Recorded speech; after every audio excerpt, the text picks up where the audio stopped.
मौजूद है जुल्मों की निशानी लोगों, दरो दीवार पे लिखी है कहानी लोगों। कहां से शुरू करूं ये कहानी? जुल्म सितम की ये दास्तां, आजादी के परवानों की वीरता और त्याग की गाथा। मैं जो एक रूह हूं, आत्मा हूं, उन तमाम लोगों की जिन्होंने अपने खून पसीने से, अपने बलिदान से, जान की कुर्बानियों से इस मिट्टी के जर्रे जर्रे को आजादी का तीरथ बना दिया। मैं गवाह हूं उस जुल्म का जो यहां आदम के बेटों ने आदम के बेटों पर बेरहमी से ढाया। सदियों से मैं इसी जगह मौजूद हूं। मेरे सीने में दफन है वो सारी कहानियां जिन्होंने इन हरे भरे खूबसूरत टापुओं को वो खौफनाक नाम दिया, काला पानी।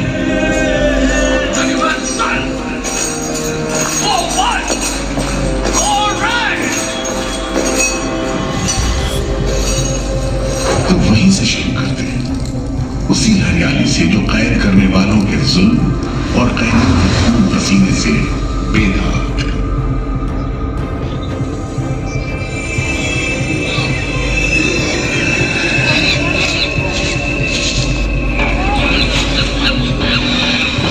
कहते हैं अंडमान द्वीप समूह का नाम रामायण के प्रतापी वानर देवता अंडमान यानी हनुमान के नाम पर रखा गया। पुराने जमाने से ये कहानी चली आती है कि जब राम ने लंका पर चढ़ाई करने की योजना बनाई थी तो पहले इन्हीं टापुओं से धावा मारने की सोची थी, लेकिन बाद में इरादा बदलकर धनुषकोटि से हमला किया। इतिहास और पुराण में अंडमान द्वीप समूह इसी सिलसिले में याद किया जाता रहा है। तो दूसरी शताब्दी के रोमन भूगोल शास्त्री टॉमी ने इन टापुओं को दुनिया के पहले नक्शे में जगह दी और नाम रखा एग्डेमोन, एक ग्रीक गॉड एगेमेम्नोन के नाम पर, जो भाग्य का प्रतीक है। इन टापुओं की तरफ लोगों का आना शुरू हुआ। धर्म प्रचारक, लुटेरे, बागी, मल्ला, किस्मत आजमाने को निकले जहाजी, हर तरह के लोग यहां आते रहे। 18वीं सदी के अंत में ईस्ट इंडिया कंपनी ने इन टापुओं पर एक बस्ती कायम करने की कोशिश की और यहां लेफ्टिनेंट आर्चिबाल्ड ब्लेयर को भेजा, मगर यह कोशिश नाकाम रही और अगले 60-70 बरस तक किसी ने इन टापुओं की सुध नहीं ली।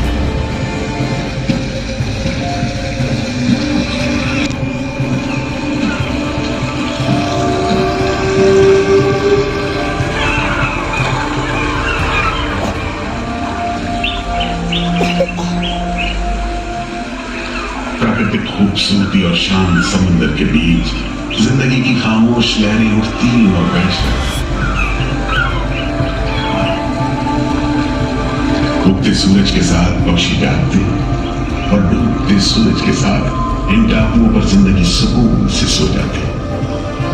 कि तभी भारत का पहला स्वाधीनता संग्राम यानी 1857 की आजादी की लड़ाई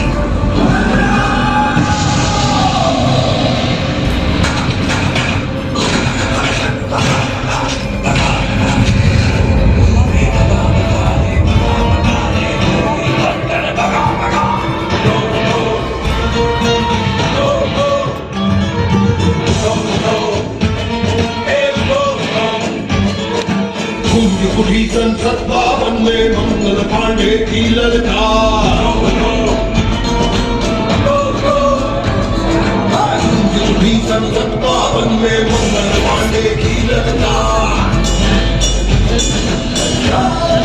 भारत छोड़ो जाओ अपने देश बाहर।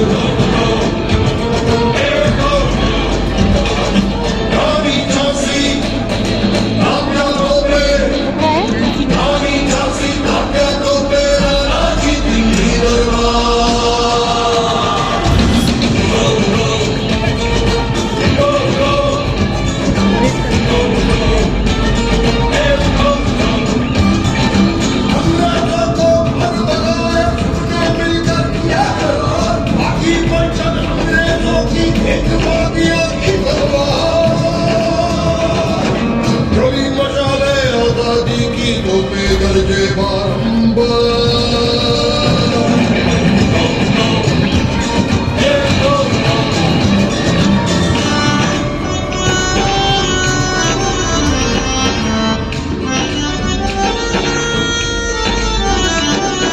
लोहे से लोहा बचता था, बची हुई थी चीख का। लोहे से लोहा बचता था, बची हुई थी चीख का। सुनो कंपनी वालों सुन लो, सुनो कंपनी वालों सुन लो, नहीं सहेंगे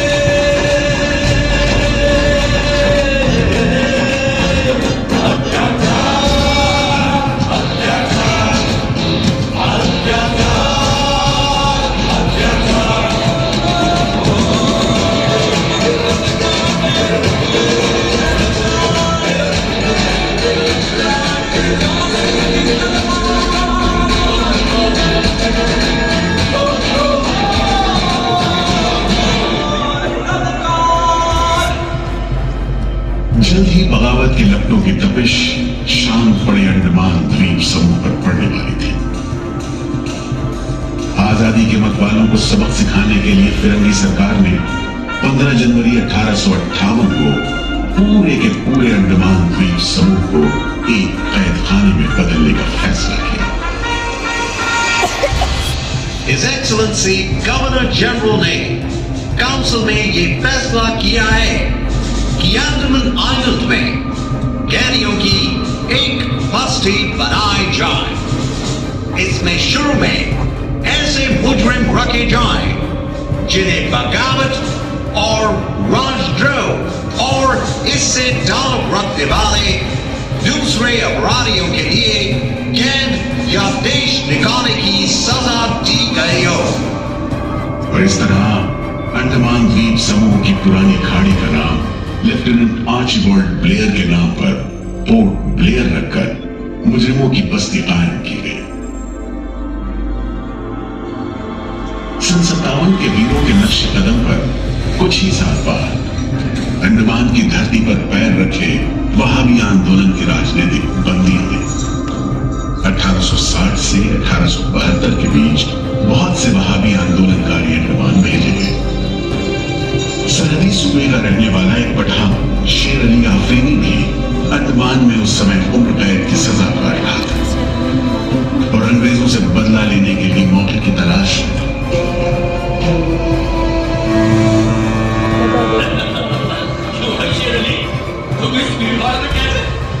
हम सुना है फिरंगी का लाट साहब इधर आता है, हम भी देखने आया है जुल्म करने वाले का सरदार कैसा दिखता है।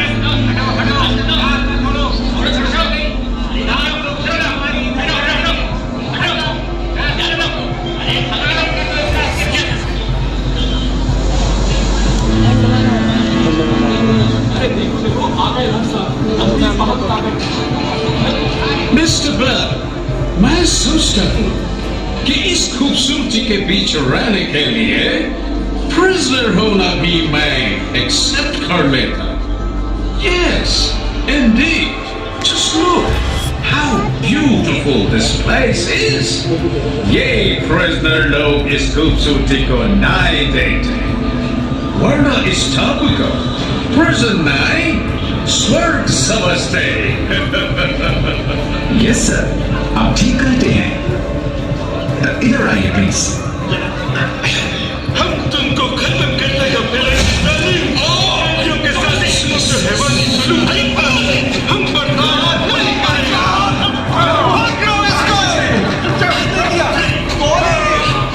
शेर अली है सजा याफ्ता कैदी, सजा में रियायत पाकर नाई की दुकान चलाता है। जैसा कि होना था, शेर अली को फांसी हो गई।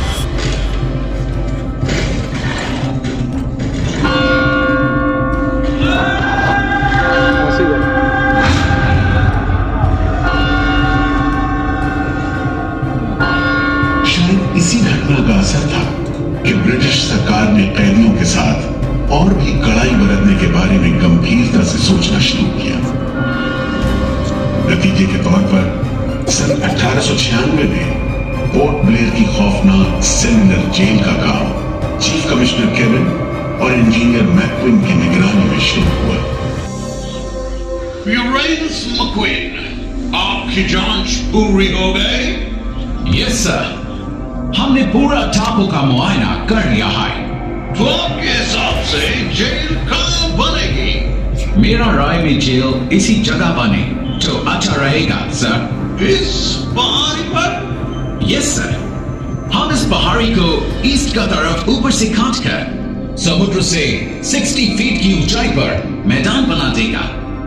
इससे दो फायदा होगा, जेल के लिए जगह निकलेगा और पहाड़ी काटने से जो मिट्टी निकलेगा उससे हम नीचे का दलदल को भरकर ऑफिसर्स के लिए टेनिस एंड क्रिकेट खेलने का मैदान, इवन जिमखाना क्लब भी बना सकता सर। तय हुआ कि 5 लाख रुपए की लागत से पोर्ट ब्लेयर की इस पहाड़ी पर जेल बनेगा।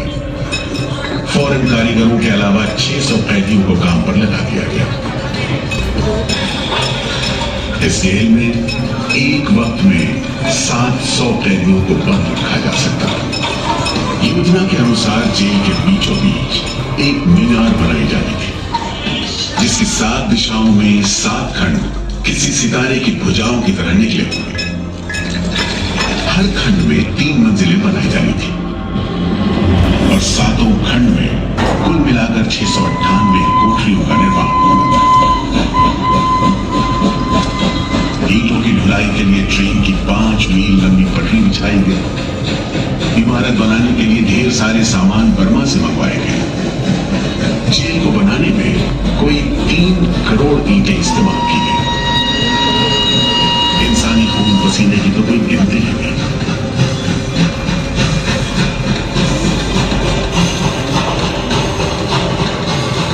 सुबह दोपहर शाम रात घोड़े चलते रहे और काम होता रहा। दीवारें उठनी शुरू हो गई। आखिरकार 10 साल बाद सन 1906 में यह विशालकाय जेल तैयार हुई और यहीं से अंडमान के इतिहास का सबसे काला दौर शुरू हुआ।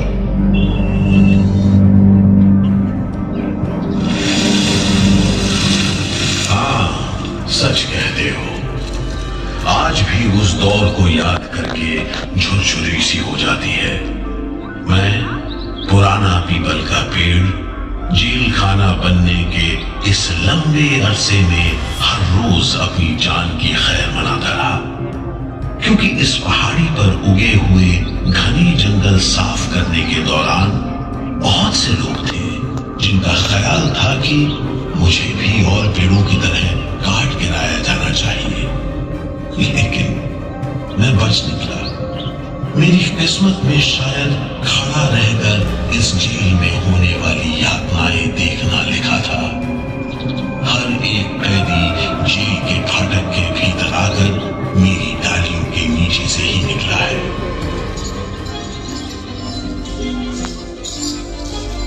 जैसे जैसे अंग्रेजी शासन के खिलाफ आजादी की मांग तेज हुई, ब्रिटिश सरकार ने सेलुलर जेल के फाटक हर छोटी बड़ी बात के लिए खोलने शुरू कर दिए। किसी ने पर्चा निकाला तो अंडमान जेल, किसी ने लेख लिखा तो अंडमान जेल। लेकिन जब आजादी की लौ दिल में चल रही हो तो लोगों को कब तक रोका जा सकता है? 20वीं सदी शुरू होते होते फिरंगी सरकार के खिलाफ जंग में तेजी आ गई। अलीपुर षड्यंत्र कांड, चटगांव डकैती कांड, काकोरी कांड, लाहौरी बम कांड, मोपला विद्रोह, नासिक षड्यंत्र, कितने मामले गिनवाए, ये सूची लंबी है। लिहाजा एक नए किस्म के अभियुक्तों ने अंडमान की सेलुलर जेल में कदम रखा। ये नई किस्म थी क्रांतिकारियों की। क्या शानदार लोग थे, मस्ती में झूमते गीत गाते जेल में कदम रख रहे थे, मानो जेल नहीं मंदिर जा रहे हो। आजादी के ये परवाने देश के कोने कोने से आए थे। सरफरोशी की तमन्ना अब हमारे दिल में है, देखना है जोर आरज़ुए का दिल में है, वक्त आने दे बता देंगे तुझे आसमां, हम अभी से क्या बताएं, क्या हमारे दिल में है। सोहन सिंह भटना, हाजिर। मोतीलाल वर्मा, हाजिर। पंडित परमानंद शास्त्री, हाजिर है। बटुकेश्वर दत्त, हाजिर। सचिंद्र नाथ सान्या, हाजिर। उल्लासकर दत्त, हाजिर। पृथ्वी सिंह आजाद, पृथ्वी सिंह आजाद, हाजिर।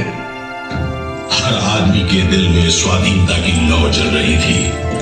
इस जोत को बुझाने का काम ब्रिटिश सरकार ने जिस अफसर को सौंपा वो था सेलुलर जेल का जेलर डेविड बेरी।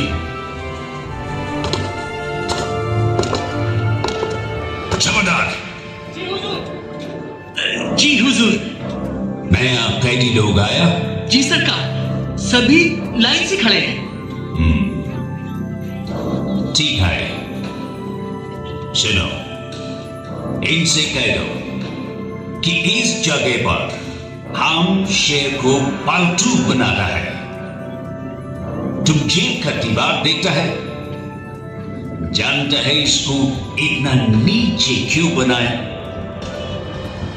इधर से कोई भागने को नहीं सकता।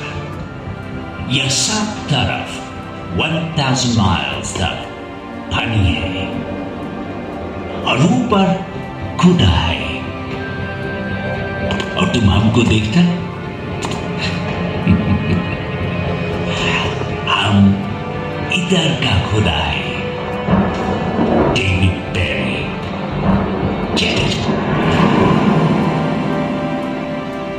इस तरह कैदियों से ठसाठस भरी जेल की गंदी सीलन भरी बदबूदार हवा में कैदियों का बंदी जीवन शुरू होता है। बेड़ियों की आवाज, वार्डनों की गाली गलौज और मार खाते कैदियों की चीख पुकार से गूंजते कोठरियों का दम घुटू माहौल कड़े से कड़े इंसान को तोड़ने के लिए काफी था।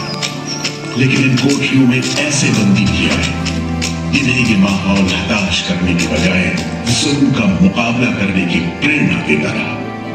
वीर विनायक दामोदर सावरकर, ये नाम ऐसे ही बंदियों में बड़े सम्मान के साथ लिया जाता है। जयोस्तुते जयोस्तुते जयोस्तुते जयोस्तुते जयोस्तुते जयोस्तुते जयोस्तुते जयोस्तुते जयोस्तुते जयोस्तुते जयोस्तुते जयोस्तुते जयोस्तुते जयोस्तुते। श्रीमहन मंगले शिवास्पदे शुभदे, श्रीमहन मंगले शिवास्पदे शुभदे, स्वतंत्रते भगवती मामहं यशोदां वन्दे। जयोस्तुते जयोस्तुते जयोस्तुते जयोस्तुते।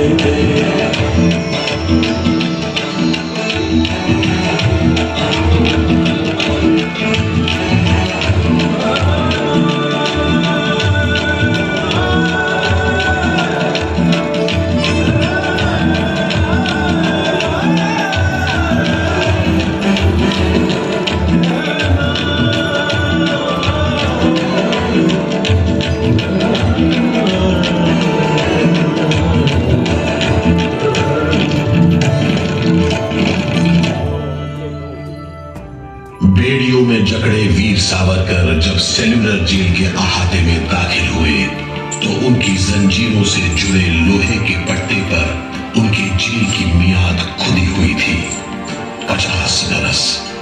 24 दिसंबर 1910 से 30 दिसंबर 1960 तक। विल सावरकर, तुमको 2 बार का उम्र कैद का सजा मिला है। 50 बरस बाद सरकार तुमको छोड़ देगा। मिस्टर बेरी, तुम्हें विश्वास है कि तुम और तुम्हारी सरकार 50 बरस यहाँ रह पाएगी? सावरकर को इस बात में रत्ती भर शक नहीं था कि आजादी की जो लपटें हिंदुस्तानियों के मन में धधक रही हैं, उन्हें अंग्रेज अब बुझा नहीं सकेंगे और जल्द ही उन्हें जाना होगा। इसी प्रबल विश्वास के बल पर सावरकर 10 बरस लंबा अरसा सेलुलर जेल की एक ही कोठरी में रह सके। उन्हें बहुत ही खतरनाक कैदी करार देते हुए इतने कड़े पहरे में रखा गया था कि उनके भाई गणेश को 2 बरस तक पता भी नहीं चला कि वीर सावरकर उनके ही नक्शे कदम पर चलते हुए सेल्यूलर जेल आ पहुंचे, जहां बरसों की तकलीफ है, जेलर के जुल्म है, कड़ी मेहनत और निदान धकेलापन है, जहां जिंदगी 13 फुट लंबी और 7 फुट चौड़ी कोठरी में सिमट कर रह जाती है।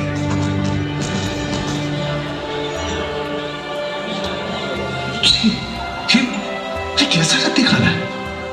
चावल में कंकड़ है, सब्जी में रेत है और दाल में कीड़े। खाना क्या है? घास फूस है। बर्तन भी देखो कैसे टूटे फूटे, जंग से लाल और तेल से जुड़े हुए। सबसे ज्यादा कमी तो पानी की है। आज सुबह जब मैंने पानी मांगा, जमादार बोला दिन में 2 बार मिलेगा बस। अरे पीने लायक होता तो बात थी, इतनी बास मारता है कि नाक बंद करके पीना पड़ता है। इस खाने को कैसे खा सकते हैं? कैदियों को गाली देना या पीटना मामूली बात थी, चाहे वो खा रहे हों या काम कर रहे हों। और काम न सिर्फ मुश्किल था बल्कि उसका कोटा भी तय था। 7 में से 4 खंडों की कोठरियों में तेल निकालने के उपकरण लगे थे।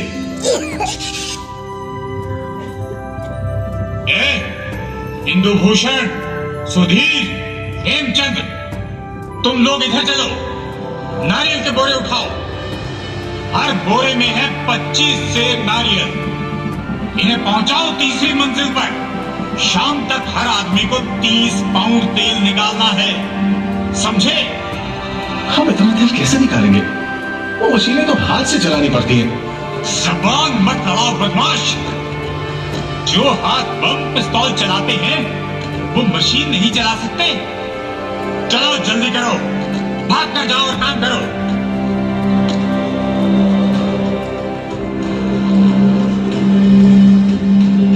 मेरा बात ध्यान से सुनो। जी हुजूर। जो आदमी काम नहीं करे उसको ब्रेक लगाओ। जी हुजूर। समझा? जी। सजा दो, कोई छूट नहीं दो। जी। कोटा पूरा कराओ। जी। लेकिन तमाम मारपीट और गाली गलौज के बावजूद यदि कैदी काम पूरा न कर पाते, तब जो सजा मिलती वो किसी की भी हिम्मत तोड़ने के लिए काफी थी। जमादार जी हुजूर। इसको 2 दिन तक टाट का फर्जी मायना। कल से इसका खाना बंद। जी। सिर्फ 2 कप कंजी दो। जी हुजूर। ये पहला बार काम नहीं पूरा किया। जी। इस वास्ते इसको 1 हफ्ता हथकड़ी में रखो। जी हुजूर। ये बागी का बच्चा है, इसको बेड़ी डालो। इसको भी बेड़ी डालो 6 महीने तक। जी हुजूर। तुम अब तक 5 बार काम का कोटा पूरा नहीं किया। हम तुमको इस बदमाशी का मजा चखाएगा। जमादार जी हुजूर। इसको तन्हाई में रखो। जी। Solitary confinement. जी। कोठरी में काम दो। जी। और इसको पेट लगाओ। जी। और मारो, और मारो। नारे बोलेगा। बोल नारे। बोल। बोल नारे। बोल। बोल नारे। जितनी ताकत है बोल नारे।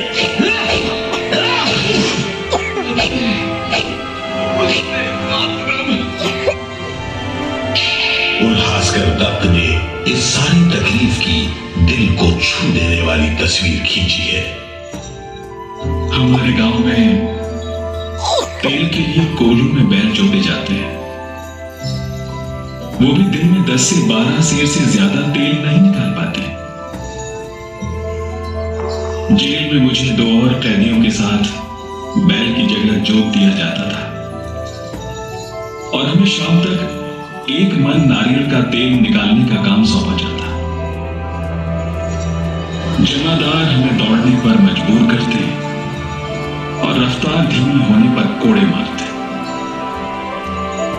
हर रोज न जाने हम कितनी बार लड़खड़ाते, गिरते और मार खाते, और ये सिलसिला निरंतर चलता रहा। हुजूर, ये काम करने से इनकार करता है। क्यों काम नहीं करेगा? जैसा बर्ताव ये जमादार करते हैं उसमें मैं काम नहीं करूंगा। मारपीट और सजा का नतीजा ये हुआ कि उल्हासकर ने 7 दिन के बाद खाना पीना और बात करना भी बंद कर दिया। वार्डनों का ख्याल था कि उल्हासकर पागल होते जा रहे हैं, लेकिन जेलर बेरी ने इसे नाटक बताते हुए उल्हासकर को बिजली के झटके लगाने का हुक्म दिया, जिसके बाद उल्हासकर 3 दिन और 3 रात बेहोश रहे। उसके बाद कहीं जाकर डॉक्टर को बुलाया गया। सुनो मिस्टर उल्हासकर, हम जानते हैं तुम अपने मुल्क का आजादी के वास्ते ये करते। हम तुम्हारा काम को ठीक नहीं समझते, लेकिन तुम अभी जवान है। एक दिन अपना सजा पूरा करके वापस अपना मुल्क जाएगा, तब अपना हाथ से जान क्यों लेगा? क्या तुम डरपोक है? हम अपना सीनियर ऑफिसर का हुक्म नहीं बदल सकते, लेकिन तुम चाहेगा तो हम तुमको मेंटल हॉस्पिटल में भर्ती करा देगा। ठीक है, इन जानवरों के बीच रहने से पागलों के बीच रहना बेहतर होगा। उल्हासकर की सारी तकलीफ का जेलर डेविड बेरी पर कोई असर नहीं हुआ। उल्हासकर के जाने के बाद बेरी ने वीर सावरकर को चढ़ाते हुए पूछा, क्यों सावरकर, तुम भी पागलपन का बहाना करेगा क्या? तुम्हारे बाद मिस्टर बेरी। अच्छा। हाँ, जिस तरह के अत्याचार तुम कर रहे हो उनसे कोई भी आदमी पागल हो सकता है। रहने दो ये सब बात सावरकर, तुम अच्छी तरह जानता है उल्हासकर पागल नहीं है, बहाना खाता है। मिस्टर बेरी, अगर तुम सोचते हो कि उल्लास बहाना कर रहा था तब तुम पहले ही पागल हो चुके हो। ये सब अत्याचार बंद करो, वरना हमारे पास स्ट्राइक के अलावा कोई रास्ता नहीं बचेगा। छूट नहीं, रियायत नहीं, छूट नहीं, रियायत नहीं, हमारी मांगे पूरी करो, पूरी करो। जिंदाबाद, बंदियों को छोड़ दो, बंदियों को छोड़ दो। और इस तरह कैदियों ने अपना आखिरी हथियार इस्तेमाल करना शुरू किया। हड़तालों का एक लंबा सिलसिला चल पड़ा, मगर ऐसे मामलों से जेलर बेरी और उसके अमले के रवैये में कोई खास फर्क नहीं पड़ा। कुल मिलाकर सेलुलर जेल के कैदी तकलीफ और बदसलूकी के बीच अपने दिन गुजारते रहे।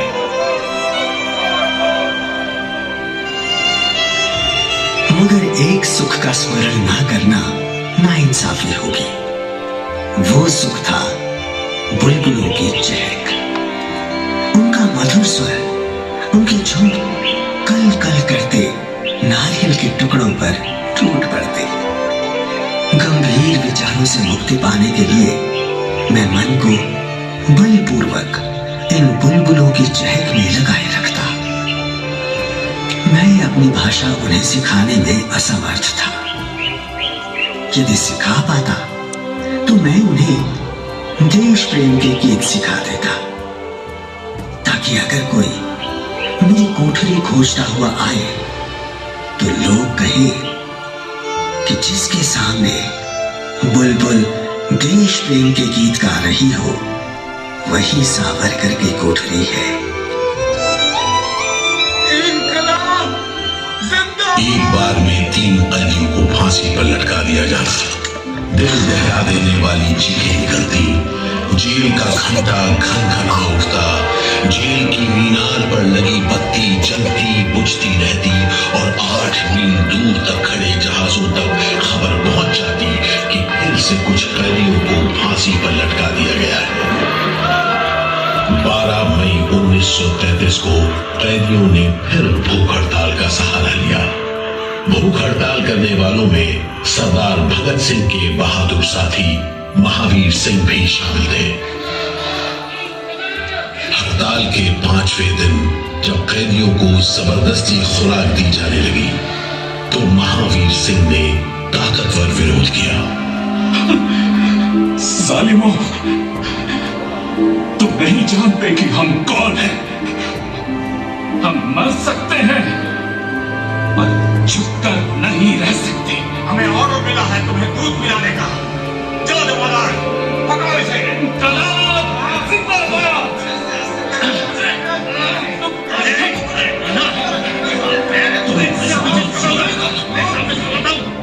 हम जबरदस्ती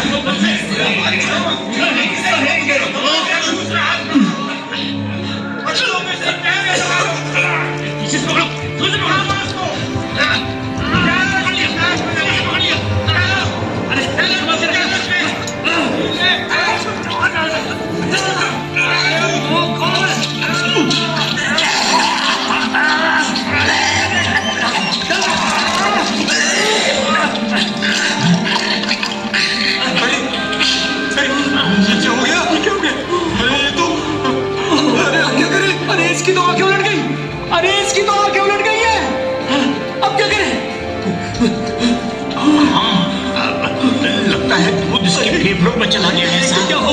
नली निकालो, जल्दी करो, जल्दी। इसकी तो सांस बंद हो गई। अब क्या होगा? होगा क्या? लाश को कुछ चुप ठिकाने लगा दो, किसी को कानो कान खबर ना हो। मैं तो कहता हूँ साहब, इसकी लाश को बोरे में डालकर पत्थर से बांधकर समंदर में बहा दीजिए। किस्सा खत्म। बिपिन, ऐसा ही करो, झटपट ले जाओ उसे, झटपट ले जाओ। लेकिन ये खबर छिपी नहीं रह सकी। जब लोगों को पता चला तो देश भर में विरोध की भीषण लहर फैल गई।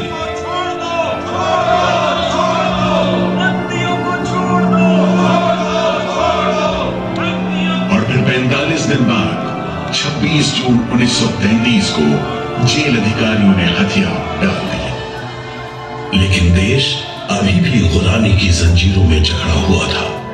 इन्हीं हालात में सन 1937 के संवैधानिक सुधार लागू किए गए और कांग्रेस ने अनेक प्रांतों में मंत्रिमंडल कायम किए। स्वाधीनता की तरफ बढ़ते कदमों में तेजी लाने के लिए अंडमान के सेलुलर जेल के बंदियों ने भी आवाज बुलंद की। बंदियों की रिहाई, स्वदेश वापसी और राजनीतिक बंदियों के लिए बेहतर सुविधाएं हासिल करने की मांग को लेकर 24 जुलाई 1937 को सेलुलर जेल के कैदियों ने सामूहिक अनशन शुरू किया।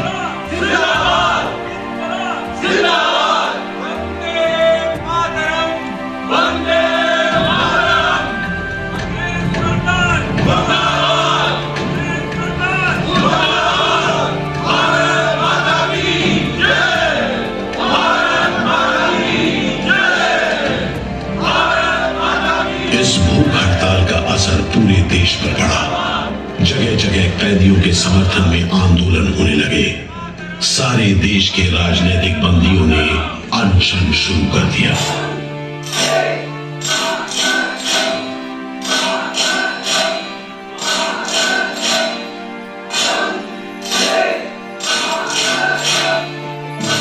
गुरुदेव रविंद्रनाथ ठाकुर और कांग्रेस की कार्यकारिणी की तरफ से जवाहरलाल नेहरू ने कैदियों से भूख हड़ताल समाप्त करने की अपील की।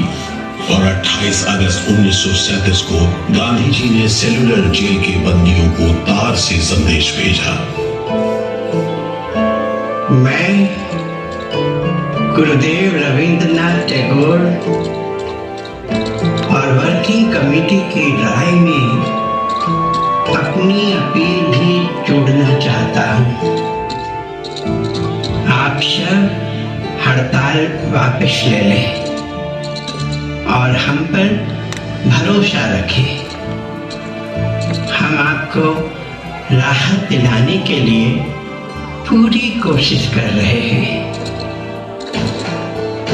कैदियों पर गांधी जी की इस अपील का बहुत असर पड़ा।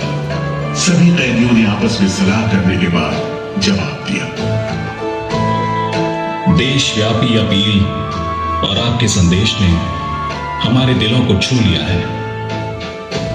हम इस भरोसे पर भूख हड़ताल मुलतवी कर रहे हैं कि सारे देश ने हमारी मांगों और हमारे उद्देश्य को अपना बना लिया है। वंदे मातरम। 36 दिन के संघर्ष के बाद एक बार फिर बंदियों की जीत हुई। नतीजे के तौर पर सितंबर 1937 से सेलुलर जेल के कैदियों की स्वदेश वापसी शुरू हो गई। आखिरी जत्था जनवरी 1938 में रवाना हुआ और 80 साल बाद सेलुलर जेल राजनीतिक बंदियों से खाली हो गई और अंडमान द्वीप समूह के इतिहास का एक तकलीफदेह दौर खत्म हो गया।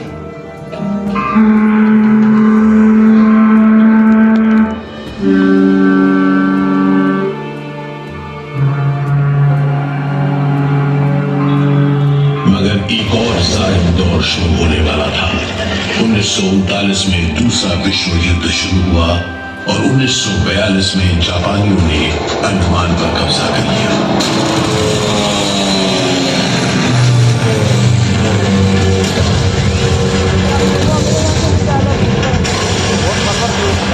हालांकि अंडमान पर जापानियों का कब्जा सिर्फ 3 साल रहा, लेकिन इस अरसे में भी उन्होंने काफी जुल्म ढाए। हर आदमी उनकी नजर में अंग्रेजों का जासूस था। हर रोज खेतों से दूर दराज के गांव देहात से दसियों लोग पकड़े जाते और मौत के घाट उतारे जाते।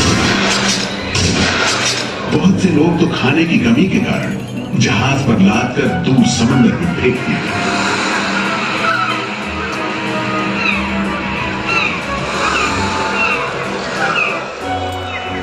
इसी दौरान नेताजी सुभाष चंद्र बोस अंडमान आए और जेल का मुआयना भी किया, मगर जापानी उन्हें जेल के उन हिस्सों में नहीं ले गए जहां वो सैकड़ों कैदियों को जासूस करार देकर तकलीफें पहुंचाते थे।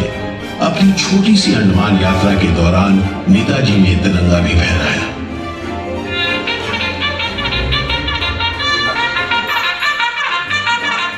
अगस्त 1945 में दूसरा महायुद्ध समाप्त हुआ और 3 साल 6 महीने 15 दिन के कब्जे के बाद अक्टूबर 1945 में अंडमान की जापानी छावनी ने अंग्रेजों के आगे हथियार उड़ा दिए।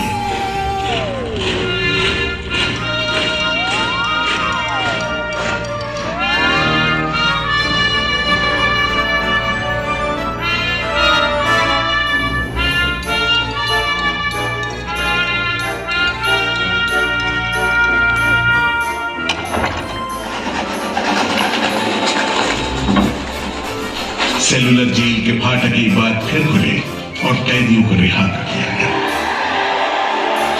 इसके बाद 2 साल के अंदर भारत में ब्रिटिश सरकार का शासन खत्म हो गया।